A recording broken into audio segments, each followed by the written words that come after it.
ஆக்சுவலா இது வந்து எங்க அம்மா லோக்கல்ல ஒரு கோவில்ல வந்து நேர்த்திக் கடன் செலுத்தலான்னு சொல்லிட்டு போயிருந்தாங்க. அவங்கள கூட்டிட்டு வரலான்னு நான் போயிருந்தேன். இந்த ப்ராசஸ்லாம் நடக்க கொஞ்சம் லேட் ஆனனால, அங்க வேலை பார்க்குற அந்த பாட்டிகிட்ட வந்து பேச்சு குடுத்தேன். அந்த பாட்டினா, அவங்க ஹஸ்பண்ட் வந்து பூசாரி. அந்த பாட்டி இவங்க 2 பேரும் சேர்ந்து தான் அந்த டெய்லி அந்த கோவில் கிளீன் பண்றது, இல்ல இந்த மாரி நேர்த்திக் கடன் பண்ண வரவங்களுக்கு இந்த ப்ரொசீஜர்லாம் பண்ணி குடுக்குறது, இது எல்லாமே பண்ணி குடுப்பாங்க. "சரி பாட்டி, இங்க வேலை பார்க்குறீங்களே, உங்களுக்கு மந்த்லி எவ்வளோ சேலரி வருது?" அப்படின்னு கேட்டப்போ, அவங்க சொன்னாங்க, "எனக்கு மந்த்லி 1000 வருது.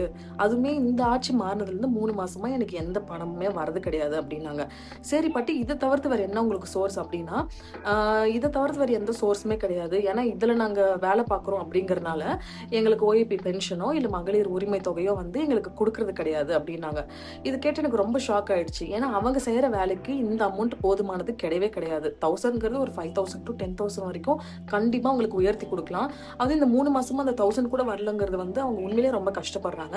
அவங்க ஒரு குட்டி, குட்டி விஷயத்துக்கும் யாரையாச்சும் டிபெண்ட் பண்ணி தான் இருக்க வேண்டியதா இருக்கு. அவங்க பசங்களையோ, இல்ல வேற ஏதாச்சும் ஒரு வேலைய பார்த்து தான் அவங்க இருக்க வேண்டியதா இருக்கு.